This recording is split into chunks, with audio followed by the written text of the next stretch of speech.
everyone, welcome to Château de Nelvieille. I will be your guide today. I'm going to talk about history. My husband Hervé will talk more about the work that we're doing, and we started in 2019, and it will go on till a couple of years still left, but he will talk about this.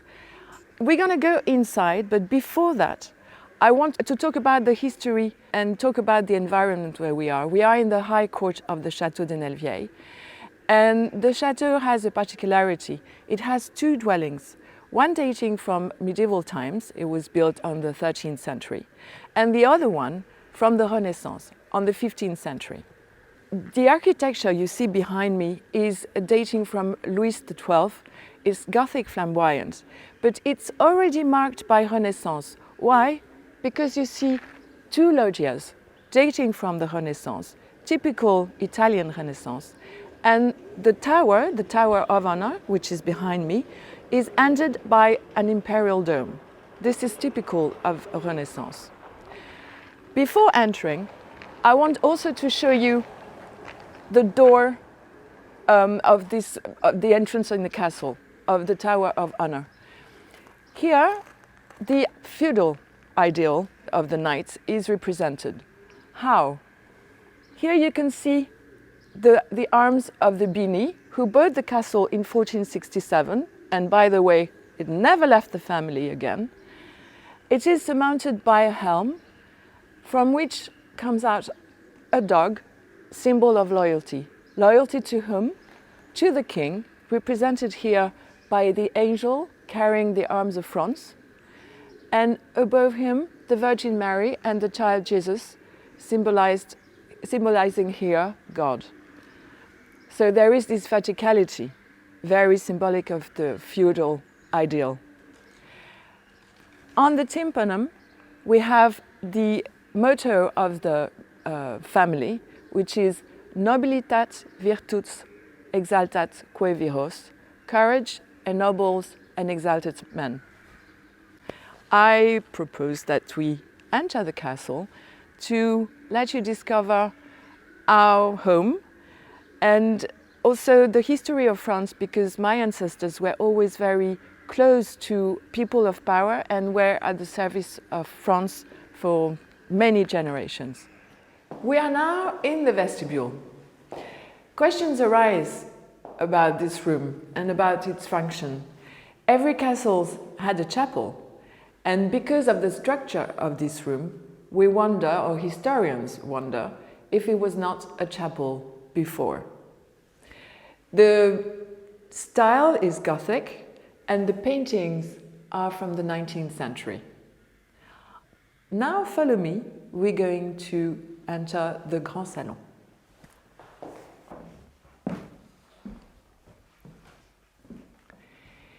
This room, the structure of this room indicates the two periods of construction of the castle. The medieval time, with this wonderful fireplace, and the Renaissance time, with the entrance to the chapel that I will show you after. Just want to remind you that Charles de Bini bought Annay. His son built the Renaissance dwelling, and his grandson built the chapel and created the water gardens that you will discover later. First, let me describe you this fireplace. It's one of the most beautiful in the Loire Valley. It was built in honor of the visit of Louis XII and Anne of Brittany. The two registers are separated by a frieze with strange animals and foliage. On the lower register, you see hermines from Brittany and fleur-de-lis. In the center, the arms of France. The arms of France are surrounded by a necklace from Saint Michael order, which was created by Louis XI. They're carried by two deer winged, symbol of the loyalty from the Lord to God. Two initials, the initial L with the king crown, the royal crown, and the letter A for Anne of Brittany. The upper register evokes the desire of Louis XII to have his rights recognized on the Duchy of Milan and the Kingdom of Naples. He inherited the Duchy of Milan from his grandmother, Valentine Visconti. He inherited the Kingdom of Naples from his uncle, the good King René. The Kingdom of Naples is represented by these crosses, croix angevine, as we say in French, and the Duchy of Milan is represented by these worms, these sort of strange animals. You can still find them on the Alfa Romeo grille. Let me introduce you to some other very important people from our family, the Colbert. And we're going to start by the great Colbert, the Grand Colbert. He was the minister of Louis XIV. He had all the different ministries, except two, the one of war, which was occupied by Louvois, and the one of foreign affairs, who was occupied by his own brother, Colbert Croissy, whom you can find here on this painting. He signed the Peace of Nimègue, which was marking the end of the Holland War. The portrait of Colbert was painted by Lefebvre. You can see his bust sculpted by Coisevaux, who also sculpted his tomb in Saint-Eustache in Paris. Here is the granddaughter of Colbert, the great Colbert, the Duchess of Luxembourg.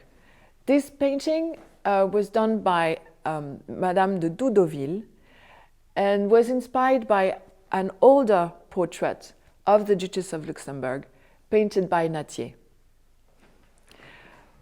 We go up in time, and let me introduce you to this wonderful general.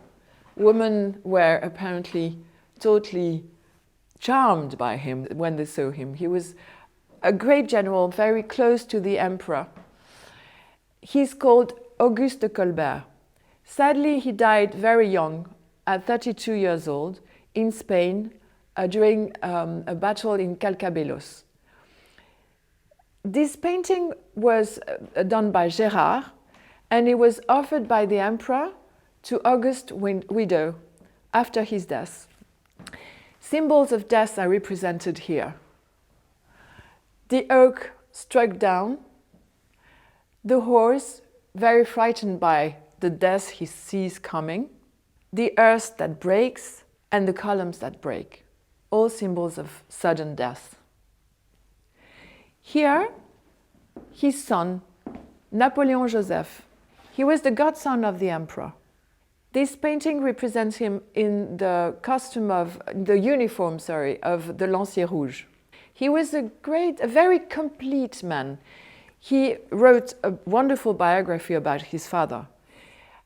Complete, why? Because he was a politician and played an important role in Normandy.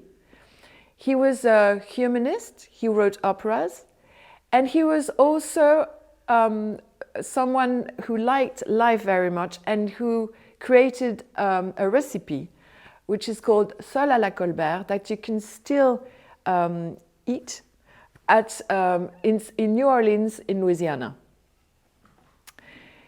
These pieces here are wonderful. This blue is absolutely wonderful and is from Nevers and Delft. Nevers was a very important porcelain factory during the 17th century. Now I'm going to show you a wonderful room, one of the most beautiful, I'm going to say, in the Loire Valley, the chapel. So entering the chapel, what is bizarre, is this monumental door. Why? Because you can see Venus and Vulcan, which is quite strange to enter a chapel. That leads us to think that maybe this room was not a chapel before. What it was, we don't know, but probably not a chapel.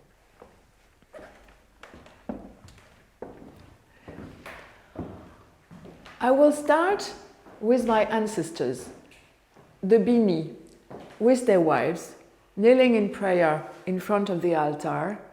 They are the people who both Aîné, Charles and Claude de Bini. Those stained glass windows are made by L'Écuyer, and you can see his beautiful work in the Bourges Cathedral. This coffered ceiling is a masterpiece. I want to explain the central one. This is the hand of God, holding the terrestrial globe, which turns onto itself in the direction of these palms, tilted by the wind. This is a symbol of the discovery of Galileo that the Earth was rotating.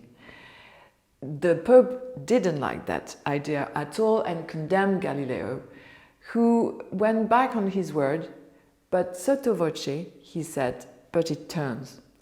It also shows the great independence of mind of the Bini to put in the middle of this beautiful ceiling the symbol that the Pope didn't like at all. Let me now show you another very important part of this beautiful room, of this beautiful chapel. These murals are made by Jean Bouchet, a painter from the 17th century. There was a restoration work done a couple of years ago, 20 years ago. The person restoring had sometimes to remove 10 layers of paint. You can see it here.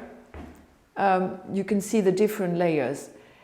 And thanks to that, we discovered these beautiful murals dating from the 17th century from Jean Bouchet and its school. Now that we have discovered this chapel, I would like to show you another room which is going to tell us about my ancestors, very close to the emperor.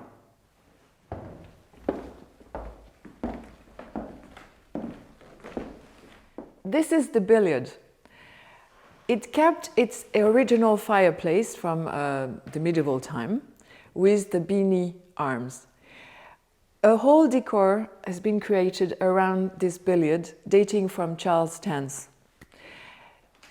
The decor is a neo-Gothic style, and those chairs, which are made in Cordoue leather in Spain, are a fine example of neo-Gothical style and French neo-Gothic style. And you can see a specimen of those at the Metropolitan Museum in New York. The walls are covered with some wonderful paintings made by someone called Laloz, a painter from the 1920s. He was a student of de Taille, and he was very renowned for the accuracy of his representation of uniforms, horses, battle symbol. Look at this painting, for example. It's amazing. When you see the soldier on his horse, you have the impression that he's going to jump from the painting directly in this room. These paintings evoke the three generals Colbert and the feat of arms. We're going to start with Auguste, the General Auguste, at the Elchingen battle, German campaigns, and we're going to follow and cross time and see Edouard here in front of the carousel. He's with the emperor, and Napoleon doesn't seem to be in a very good mood, and he shouts, "Colbert, we've been waiting for you." And Edouard says, "Sire, we waited for you even longer." The phrase that he said, and because he was so loyal to the emperor, made him go to jail during the Restoration. So this is from the 100 Days, a special time in the French history. Here, another, about the same person here. This is Edouard during the Battle of Waterloo, and it's the last assault of the Lanciers Rouges, and he was wounded the day before during the Battle of Quatre Bras in Belgium. And here, the third brother, Alphonse, with his men, visiting Madame Dupin in her beautiful castle called Nohant. She's holding the hand of a little girl. This little girl will become George Sand, one of the most famous writers in France. Now I would like to show you another living room, which is the Salon Colbert. Before entering the Salon Colbert, I would like to show you this cabinet de curiosité. This is a tribute to Edmond Villefranche, who married the last of the Bini. In fact, he was in love with the sea, and he was a great captain and led many campaigns. He started as a simple sailor and became a captain, a sea captain. From his different campaigns, he brought back many testimonies and wonderful objects, such as those white porcelain, those mandarin buds, and this Tibetan prayer rattle, made in ivory and directly from the ivory, sculpted little by little. So it's a wonderful object. Now we go from the cabinet de curiosité to the Colbert living room. When we talk about Colbert, we immediately think about the great Colbert, the minister of Louis XIV. But in reality, many of my family, since the 17th century, have served France, either politically, either in the clergy, either in diplomacy. They all had an important role. 150 is quite a number. Let me start with Colbert, the great Colbert. He did a lot for France and to develop France. Here are different testimonies of what he has done. On this shelf, the superior one, you can see Colbert presenting a great engineer called Riquet to the king. Riquet was presenting his project on the Canal du Midi, and this project was to link the two seas, Mediterranean and Atlantic, in order for the boats to transport goods from east to west without passing from Gibraltar. This was a great work, and sometimes employed 60,000 people, which is a lot at the time. Here we evoke Colbert and the finance. He perfected the tax system and by creating a land register. Here, Colbert and the sciences. Colbert invited a lot of scientists from all over Europe to come to France. Here is the inauguration of the observatory, and he's presenting all those great scholars to the king. On the lower shelf, Colbert and the arts. Colbert was the superintendent of properties of the king, and he was leading all and managing all the different works that were made for the king on Versailles, its gardens, on the Louvre. Here is the inauguration of the Gobelins, where the Gobelin tapestries were made. Colbert was also a great patron. He had a castle called the Château de Sceaux, not far from Paris, and he invited many of those great artists to do things for him also. You can see Colbert here. Those two engravings here are from Nanteuil. They represent the great Colbert and his son, Colbert Seignelay, who was a great sea minister. Colbert had three other sons who sadly died at the head of their regiment. On this wall here, a tribute again to the great generals Colbert. Under the Empire, very faithful to the emperor, whom you can see on this painting as the first consul. On the left, you have Edouard, whom you see also on this small painting here in prison for the facts that we talked about in the Billiard, his faithfulness to, his loyalty to the emperor.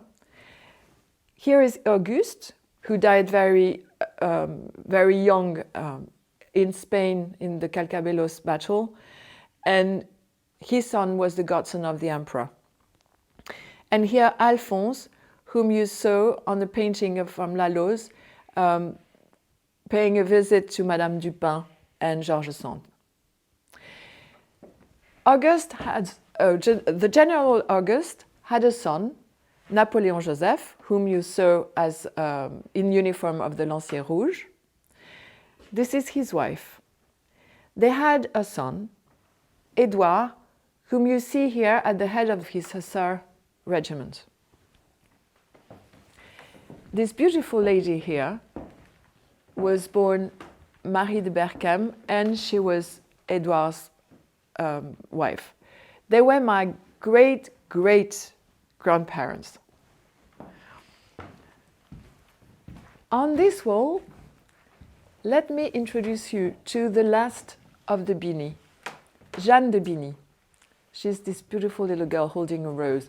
She got married with Edmond de Villefranche, whom I told you about in the cabinet, thanks to the Cabinet de Curiosité. He was the great-grandson of the Duchesse de Tourzel, the governess of the children of Louis XVI and Marie Antoinette. So thanks to him, we have all those very moving memories from Marie Antoinette and her daughter.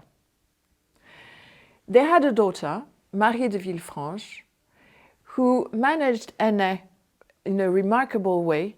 We have notes from her that shows all this. She was a great artist, she was a photographer, and we had an exhibition of her prints. She married Auguste de Colbert.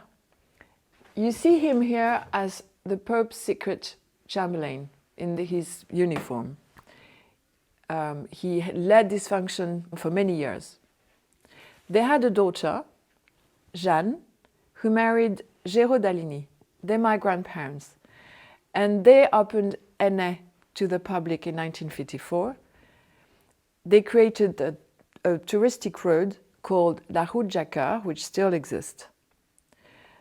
And here, myself and my mother, we are now managing Anet with Hervé, whom you will see later on, and who will talk about all the great restoration work that we are leading at Anet at the moment. It's our turn now to share this beautiful heritage with you. We're happy to do it. We care about this place and we care about heritage, so we'll be happy to welcome you at Anet whenever you want. We are now in the king's bedroom, so called because Louis XII, as we saw, paid a visit to the lord of the time. Different alliances have brought some memories to Anet linked to the history of France. But let me show you the proof that Anet belongs to us. Anet was bought in 1467 by the Chevaudan de Bini, and here is the act of purchase, which is made on vellum. This first window is dedicated to the Bini. Charles de Bini bought Anet. He was a minister of the royal stables for Louis XI and founder of the Post. A very important element in this window is the bureau. This bureau puts together all the exchanges, purchases, all the things that happened on the land of Anet at the time. These are very precious and one cannot find many of them because they represent feudal power, which was no longer wanted. So they were very often burnt during the Revolution in auto-da-fé. Now we're going to talk about Colbert. He was, as you know, the minister of Louis XIV. Here you can see Louis XIV in a Roman armor, and all those leaves you see around the portrait are a tribute to his greatness. From Colbert, we have precious objects. Those miniatures from Château are remarkable. You can see Louis XIV on the right and Colbert on the left. A box key with the arms of Colbert and semi-precious stone inlays. We go up in the time and we get to Auguste de Colbert, who was very close to the emperor. His son became the godson of the emperor. The emperor was quite amused by his resemblance with the Emperor Augustus. So he offered him this miniature here that you can see. And for the baptism of his grandson, he offered those two miniatures made by Isabelle of Josephine and Marie-Louise. And here is the baptism box, a beautiful piece. This is a tribute to the generals, the Colbert generals. You can see the chapska of the General Auguste, and those two pair of pistols are very important. They're all linked to the Egyptian campaign. The one on the top used to belong to Auguste. He was Murat aide-de-camp. During the Battle of Saint-Jean-d'Acre, a Turkish soldier shot on Murat, and Auguste Colbert saved him, but he was injured himself and fell from his horse. Therefore, he lost his pair of pistols. The day after, he received a new pair of pistols with a letter. Citizen, this is a pair of pistols to replace the one you lost. I cannot give it to anyone who will make better use of it. Signed, Bonaparte. The second pair of pistols used to belong to Edouard. He was sent on a mission with the Mamluk chief Mourad Bey. At the end of the conversation, Mourad Bey removes his pistols from the belt and says, "This is a pair of pistols. I cannot give anything but weapons to a French soldier. And by the way, that's all I had left." I introduce you to Edmond de Villefranche and Jeanne de Bigny. It's thanks to him, the great-grandson of the Duchesse de Tourzel, that we have these very moving memories from Marie Antoinette. The Duchess of Tourzel was the governess of the children of France, children of Louis XVI and Marie Antoinette. She arrived just when revolution broke out, and she was with them in the Tuileries. She was with them during the Varennes flight, the only person outside the royal family to be there. When she was welcomed by the Queen Marie Antoinette said to her, "I entrust to virtue what I entrusted to friendship, my most precious possessions, my children." As a recognition and a talk of affection to the Duchesse de Tourzel, she offered her this wonderful medallion made in amber, and inside is a sterilized spider. It was the only piece of jewelry that Marie Antoinette wore at the temple. Loyalty from the Tourzel family to the royal family went on as Pauline, the daughter of the Duchesse de Tourzel, became the lady-in-waiting of Madame Royale. And they went, she accompanied Madame Royale in exile in Scotland, and as a token of affection, Madame Royale offered her this music box, a golden lyre, which plays a very famous song in France, Bon Voyage, Monsieur Dumoulin. I'm not going to sing now because enough rain for the moment. Enna is very dear to our heart, and we like to share it with you all. We not only share history with you, but we also wanted you to have a wonderful day at Enna, and if you wanted to stay a little bit longer than a visit. In our effort to maintain this beautiful heritage, we also created different things at Enna. Gites, chambre d'hôtes, a restaurant, a museum. We have wonderful gardens, which are labelized Jardin Remarquable. And these are very important things to be able to continue what my family and my grandparents have done, opening Enna to the public. We want Enna to continue to live and to share this heritage with you and allow Enna to be up and running as a wonderful young lady for the centuries to come.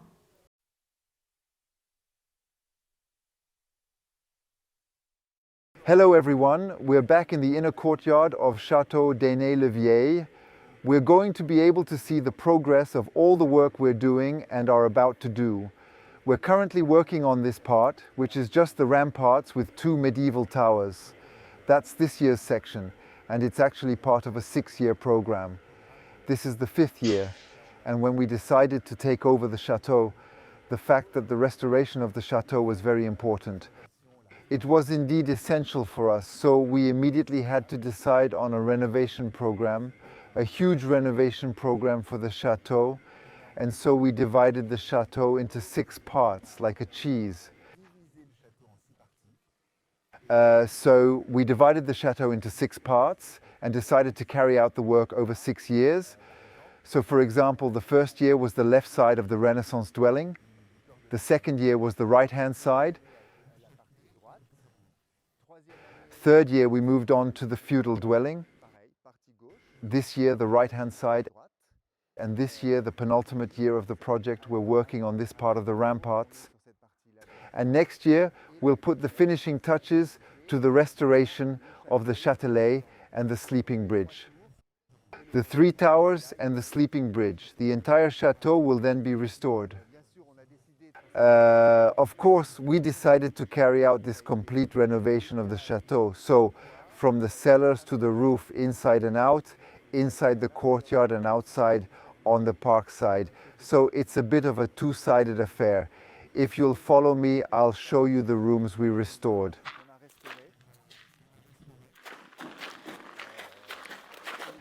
More for commercial purposes. Here I'll show you the reception room, which is rented out for weddings.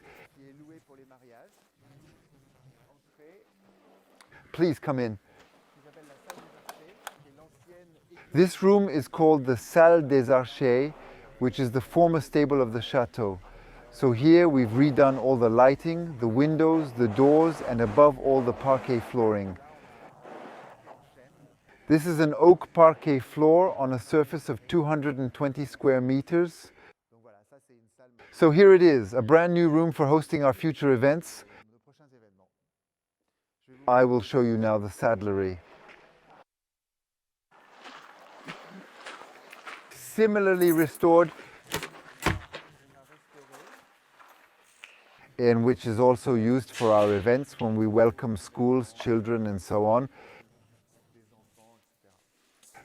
And as you can see, since we've redone the whole chateau, we've actually changed all the windows and panes. So likewise, we're back to 18th century style small pane windows. Sometimes people even say it's almost like an orangery. Now, when you look at the facade The three large doors now with small panes give a more cheerful, warmer, orangery feel. And the third room has been completely fitted out for caterers. And now we're going to take advantage of the renovations. It's always fun to discover the work in progress. The scaffolding is easily accessible from the ramparts. I can take you inside the scaffolding and show you the work in progress. In particular, there's a lot of plastering to be done, as this medieval section has been left in its original state, so to speak. So obviously there are very few windows and very few carved stones. So above all, it's a huge job of rendering and just the roof of the medieval towers. Here you can already enjoy the superb view of the inner courtyard. We'll now move on to the part of the building under construction. This is where we'll see some of the plaster work. Here we're between the two medieval towers that are currently being restored. So as I was saying earlier, this is the real plaster work. So now they've removed the old plaster, pitted it, and we're preparing everything for the new plaster. In the Château's new color, which is this slightly crétaupe beige. And we're also working, I don't know if you can see it here, obviously on the plain tile roofs. And here they're in the process of discovering whether to restore the framework or replace it. We'll see, that'll be the surprise. And flat tile roofing, like the flat tiles over there on the first medieval tower, which was restored 4 years ago. That was the first phase. The next stage is on the already restored ramparts.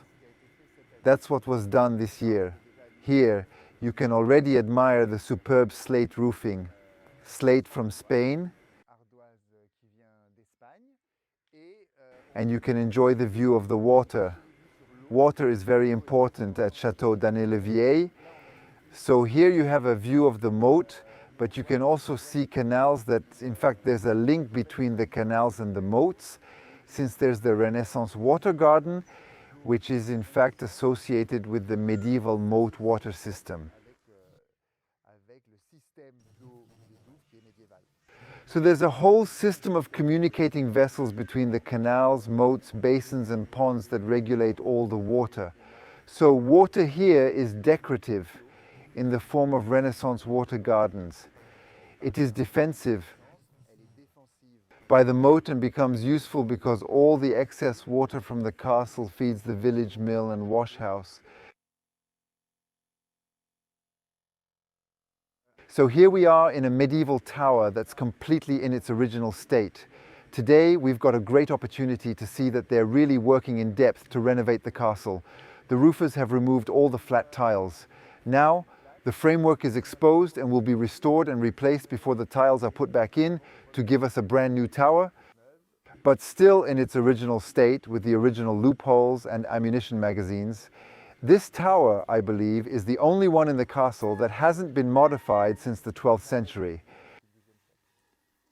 Now, still on the ramparts, we can take the opportunity to talk about the roofs, because a number of people are surprised that we're mixing slates and plain tiles.